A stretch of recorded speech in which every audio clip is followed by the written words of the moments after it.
आप लोगों का यानी कि एजुकेशन पाठशाला में स्वागत है।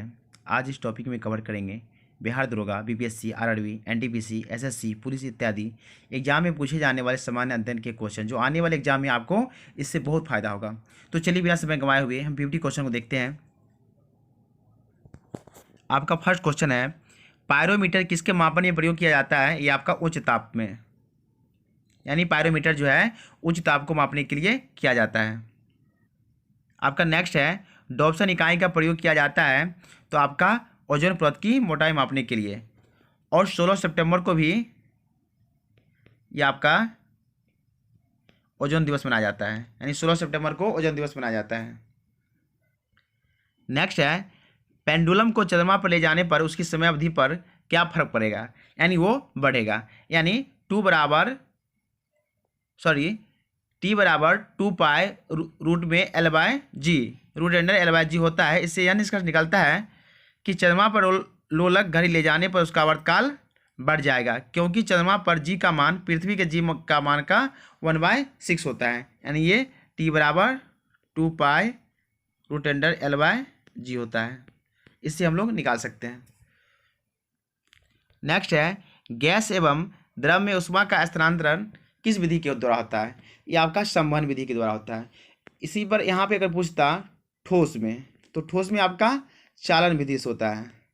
ये आपका चालन विधि से होता है, यानी ऊष्मा का स्थानांतरण। नेक्स्ट है, जल युक्त गिलास में तैरता हुआ बर्फ का टुकड़ा जब पिघलता है तो पानी का स्तर क्या होता है? तो वही बना रहता है, अर्थात कोई परिवर्तन नहीं होता है।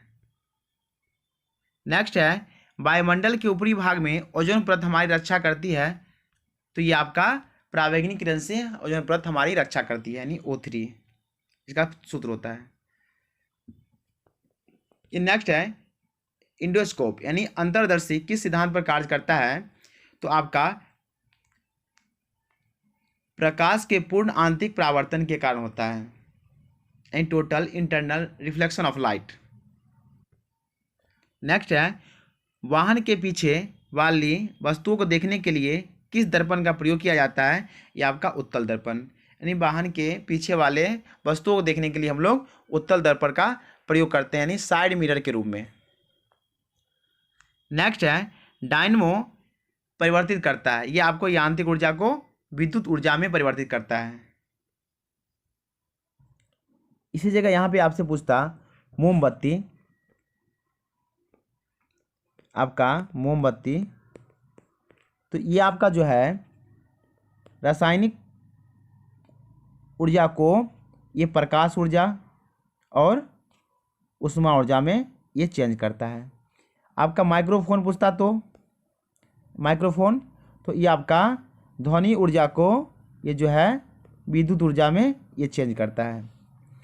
सोलर सेल सौर ऊर्जा को विद्युत ऊर्जा में, लाउड स्पीकर विद्युत ऊर्जा को ध्वनि ऊर्जा में, ट्यूबलाइट अगर पूछता तो विद्युत ऊर्जा को प्रकाश ऊर्जा में। यदि आपसे विद्युत मोटर का पूछता तो विद्युत ऊर्जा को यांत्रिक ऊर्जा में बदलता है। यहाँ पे विद्युत बल्ब पूछता तो विद्युत ऊर्जा को प्रकाश एवं ऊष्मा ऊर्जा में चेंज करता है। यहाँ पे विद्युत सेल पूछता तो रासायनिक ऊर्जा को विद्युत ऊर्जा में। यदि सितार पूछता तो यांत्रिक ऊर्जा को ध्वनि ऊर्जा में। तो इतनी सारी क्वेश्चन बनता है, आप फिर रिपीट करके दोबारा इसको सुन सकते हैं और याद कर सकते हैं। ये सब एग्जाम के व्यू से बहुत वीवीआई क्वेश्चन है। ये क्वेश्चन बार बार एग्जाम में ये रिपीट होता है, ये ऊर्जा का रूपांतरण। नेक्स्ट है, एक मकान में 2 बल्बों में से, यहाँ पे हो जाएगा एक दूसरे से, ये नहीं होगा, यानी एक मकान में 2 बल्बों में से एक दूसरे से अधिक चमकदार है, यानी वो रोशनी देता है। दोनों में से किस बल्ब में उच्चतर अवरोधक है? तो आपका हो जाएगा मंद रोशनी वाले में अधिक अवरोधक है।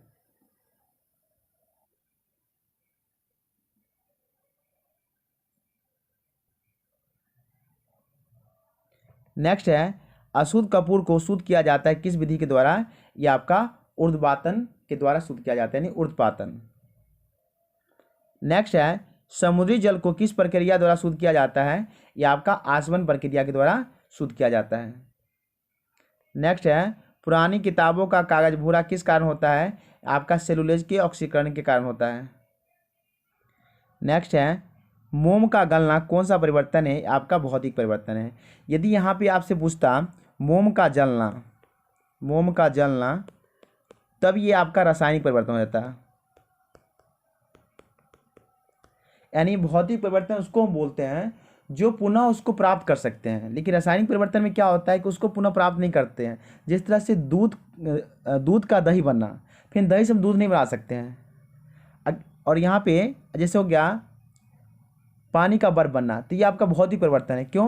क्योंकि बर्फ से हम फिर पानी बना सकते हैं, यानी हम लोग बर्फ से जो है फिर इसको क्या करते हैं, पानी बना सकते हैं, और पानी से बर्फ बना सकते हैं। लेकिन हम लोग दूध को दही बनाने के बाद फिर हम पुनः वापस नहीं बना सकते हैं। इस तरह कागज़ का जलना, फिर अगर कागज़ हम जला देते हैं तो उस कागज़ को फिर हम पूरा प्राप्त नहीं कर सकते हैं। तो कागज़ का जलना भी एक रासायनिक परिवर्तन का उदाहरण है। नेक्स्ट है, सिरका में कौन सा यहाँ पे अम्ल हो जाएगा? सिरका में कौन सा अम्ल पाया जाता है? ये आपका एसिटिक अम्ल पाया जाता है। इसी जगह आपसे पूछ देता संतरा, तो संतरा में आपका जो है सिट्रिक अम्ल पाया जाता है, सिट्रिक अम्ल पाया जाता है। आपका इमली पूछता, तो इमली में आपका जो है टार्टेरिक अम्ल पाया जाता है, ये आपका टार्टरिक अम्ल पाया जाता है, ये अम्ल पाया जाता है। इसी जगह आपसे अगर टमाटर में पूछता आपसे, यदि टमाटर, तो आपका यहाँ पे ऑक्जेलिक अम्ल हो जाता, सॉरी ऑक्सेलिक हो जाएगा, ऑक्सेलिक अम्ल हो जाता। यदि आपसे नींबू पूछे, तो नींबू का आपका सिट्रिक अम्ल हो जाएगा, सिट्रिक अम्ल हो जाएगा। यदि आपसे यहाँ पे अंगूर में कौन सा अम्ल पाया जाता है, तो आपका ये भी टार्टरिक अम्ल पाया जाता है, इसमें भी टार्टरिक अम्ल पाया जाता है, यानी ये टार्टरिक अम्ल पाया जाता है। और चींटी का डंक पूछे तो वहाँ पे भी आपका मेथोनोइक अम्ल है। बिच्छू का डंक में भी आपका मेथोनोइक अम्ल है। और दुर्गंधयुक्त मक्खन में, यानी दुर्गंधयुक्त मक्खन में ब्यूटारिक अम्ल पाया जाता है। तो इतने सारे जो हैं वो अम्ल पाए जाते हैं जो मतलब प्राकृतिक स्रोत है, जैसे टमाटर, इमली, संतरा हो गया, सिरका हो गया। तो ये सब क्वेश्चन एग्जाम में डायरेक्ट पूछ लिया जाता है कि इसमें कौन सा अम्ल पाया जाता है। तो इसको अच्छा से एक बार आप देख लीजिएगा, जो आने वाले एग्जाम में आपको इससे बहुत फ़ायदा होगा। इससे ये बराबर क्वेश्चन पूछा जाता है एग्जाम में। नेक्स्ट है, रसायन उद्योग में कौन सा तेजाब मूल रासायनिक माना जाता है? ये आपका H2SO4, यानी सल्फ्यूरिक अम्ल इसी को बोलते हैं। नेक्स्ट है, हाइड्रोजन जलने पर क्या बनता है? ये आपका पानी बनता है। नेक्स्ट है, वनस्पति तेल से वनस्पति घी बनाने में प्रयुक्त गैस कौन सी है? ये आपका हाइड्रोजन गैस है। नेक्स्ट है, अपने यकृत तेल यानी लीवर ऑयल के लिए प्रसिद्ध मछली का नाम क्या है? ये आपका नाम है आपका कॉड। यह एक आर्थिक रूप से महत्वपूर्ण समुद्री मछली है जो नॉर्थ अटलांटिक महासागर में पाई जाती है। नेक्स्ट है, बिना रीढ़ की हड्डी वाले पशुओं में पित्ताशय नहीं पाया जाता है, परंतु रीढ़ वाले प्राणी होते हुए भी किस जीव में पित्ताशय ये नहीं पाए जाते हैं? तो आपका घोड़ों एवं चूहों में। ये इसमें रीढ़ होते हुए भी इसमें पित्ताशय नहीं पाया जाता है। नेक्स्ट है, कौन सा विटामिन हमारे शरीर में भंडारित नहीं होता है? तो आपका विटामिन सी, जिसका रासायनिक नाम है एस्कर्बिक अम्ल। रक्त का थक्का बनाने में जो है विटामिन के की आवश्यकता होती है, यानी विटामिन के का रासायनिक नाम होता है फिल्वोक्विनोन। नेक्स्ट है, बासमती चावल के दाने पकाने पर लंबे हो जाते हैं क्योंकि उसमें बाहुल्य मात्रा में होती है, तो आपका एमाइलोज होता है। नेक्स्ट है, ऋग्वेद में प्रयुक्त शब्द अधन्य का अर्थ क्या होता है? ये आपका गाय होता है, यानी अधन्य का अर्थ जो है आपका गाय हो जाएगा ऋग्वेद में। नेक्स्ट है वामनावतार के तीनों पगों का आख्यान का प्राचीनतम स्रोत कौन सा है, यानी कौन सा वेद है ये आपका हो जाएगा ऋग्वेद। नेक्स्ट है भारतीय इतिहास को अध्ययन की सुविधा के लिए कितने भागों में बांटा गया है, तो आपका ये 3 भागों में बांटा गया है। ये क्रमशः है प्राचीन भारत, मध्यकालीन भारत एवं आधुनिक भारत। ये 3 भागों में इतिहास को बांटा गया है अध्ययन की सुविधा के लिए। अब नेक्स्ट है किताबुल हिंदिया तहकीत ए हिंद किस भाषा में लिखी गई पुस्तक है, यह आपका अरबी भाषा में लिखी गई पुस्तक है। अलबरूनी के द्वारा लिखा गया जो महमूद गजनवी के साथ भारत आया था, ये जो है महमूद गजनवी के साथ भारत आया था अलबरूनी। नेक्स्ट है देवपारा अभिलेख किस शासक से संबंधित है, ये आपका बंगाल शासक, ये आपका हो जाएगा विजयसेन, ये आपका विजयसेन हो जाएगा। यहाँ पर एक क्वेश्चन और बनता है कि ऐहोल अभिलेख, आपका जो है ऐहोल अभिलेख जो है ये आपका जो है पुलकेशिन, ये पुलकेशिन ये द्वितीय से संबंधित है।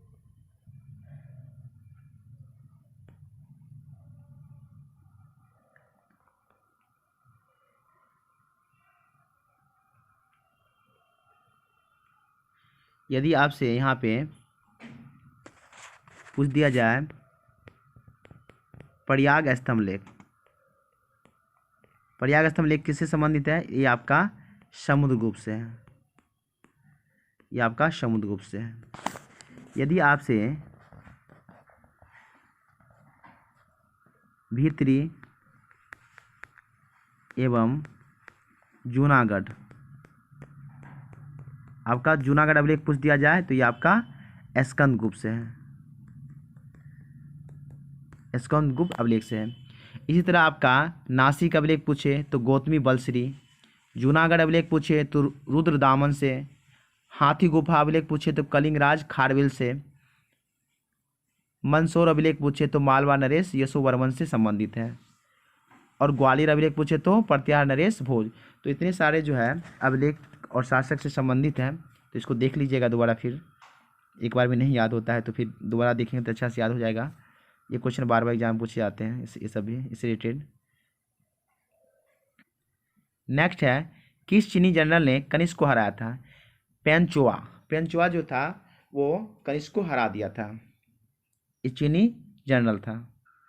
नेक्स्ट है गुप्त काल में विष्णु शर्मा द्वारा लिखित पुस्तक, यानी किस पुस्तक को संसार का सर्वाधिक प्राचीन ग्रंथ माना जाता है, ये आपका पंचतंत्र को माना जाता है, यानी ये जो संस्कृत में लिखा गया था,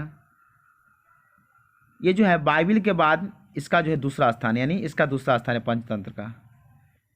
नेक्स्ट है हर्षचरित में प्रांतीय शासक के लिए किस शब्द ये प्रयोग हुआ है, यानी शब्द आया है, ये आपका लोकपाल शब्द आया है हर्षचरित में प्रांतीय शासक के लिए, लोकपाल शब्द। नेक्स्ट है हर्षचरित एवं कादम्बरी के लेखक कौन थे, यानी हर्षचरित एवं कादम्बरी के लेखक कौन थे, ये आपका वानभट्ट थे। ये हर्ष के दरबारी कवि थे तथा वानभट्ट के गुरु का नाम भरचू था। नेक्स्ट है संतलत काल में अच्छी नस्ल के घोड़े कहाँ से मंगाए जाते थे, तो आपको तुर्की से बनाए जाते हैं, यानी तुर्की, ये तुर्की से भी बनाए जाते थे और अरब से भी और रूस से भी मंगाए जाते थे। ये हाथी मुख्यतः जो है ये बंगाल से मंगाए जाते थे। यहाँ पे हो जाएगा, ये रूस हो जाएगा यहाँ पे।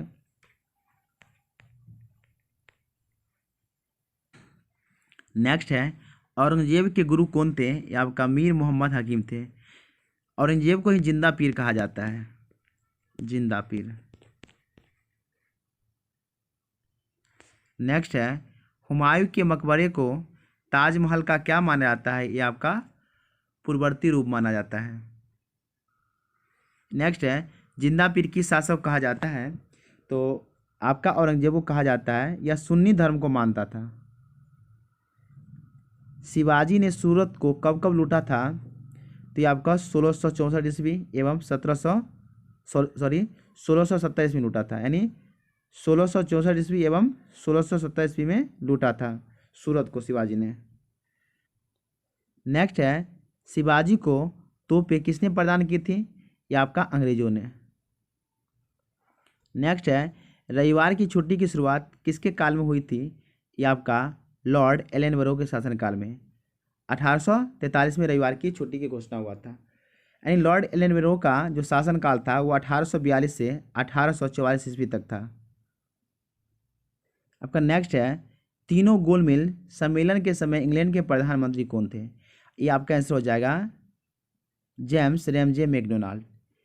प्रथम गोलमेज सम्मेलन जो हुआ था ये 12 नवंबर 1930 को हुआ था और द्वितीय गोलमेज सम्मेलन जो था वो 7 सितंबर 1931 को हुआ था, जिसमें कांग्रेस ने भी भाग लिया था। तृतीय गोलमेज सम्मेलन जो आपका है 17 नवंबर 1932 को हुआ था। नेक्स्ट है, भारत छोड़ो आंदोलन के समय खुफिया रेडियो चलाने के कारण पूरे देश में विख्यात हुए व्यक्ति कौन थे?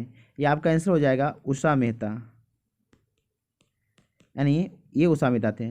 गांधी जी के भारत छोड़ो प्रस्ताव को कांग्रेस कार्य समिति ने 8 अगस्त 1942 को स्वीकार कर लिया था तथा भारत छोड़ो आंदोलन की शुरुआत 9 अगस्त 1942 को हुई थी।